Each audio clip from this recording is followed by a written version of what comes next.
Bonjour à tous. Ce matin, j'aimerais m'entretenir avec vous sur la question de Dieu existe ou pas. Certaines personnes disent que Dieu existe, d'autres disent que Dieu n'existe pas. Chacun est libre de penser ce qu'il veut. Mais moi, ce matin, j'aimerais qu'on prenne un seul exemple. L'exemple des yeux. Les yeux, c'est quelque chose de matériel, c'est quelque chose de physique. Nous savons que les yeux ont pour fonction de voir. Les yeux sont purement matériels.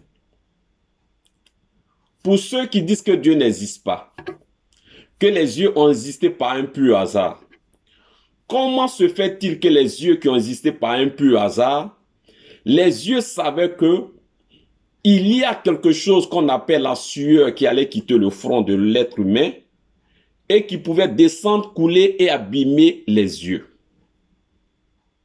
Et comme par hasard, les yeux ont fait pousser les sourcils et les cils, et ces sourcils et ces cils ont pour fonction d'empêcher la sueur de rentrer dans les yeux. À travers cela, je comprends que rien n'a existé par hasard. Si les cils et les sous-cils ont existé pour empêcher la sueur qui quitte au front d'abîmer, de rentrer dans les yeux et de les abîmer, cela n'est pas un hasard. Il y a un être suprême, on peut l'appeler comme on veut, mais il y a une intelligence suprême.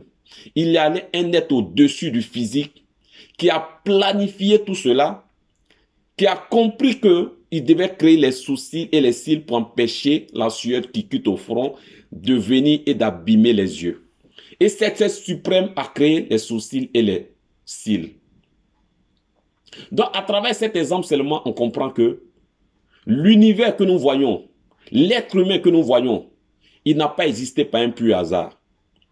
L'être humain que nous voyons, c'est un être suprême derrière tout cela qui a planifié cela.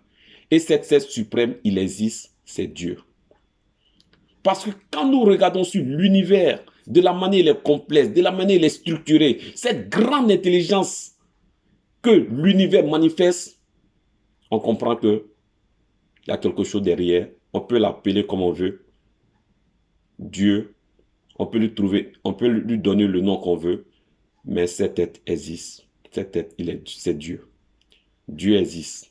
Donc, à travers seulement ce simple exemple des yeux, des sourcils et des cils, nous comprenons que Dieu existe bel et bien.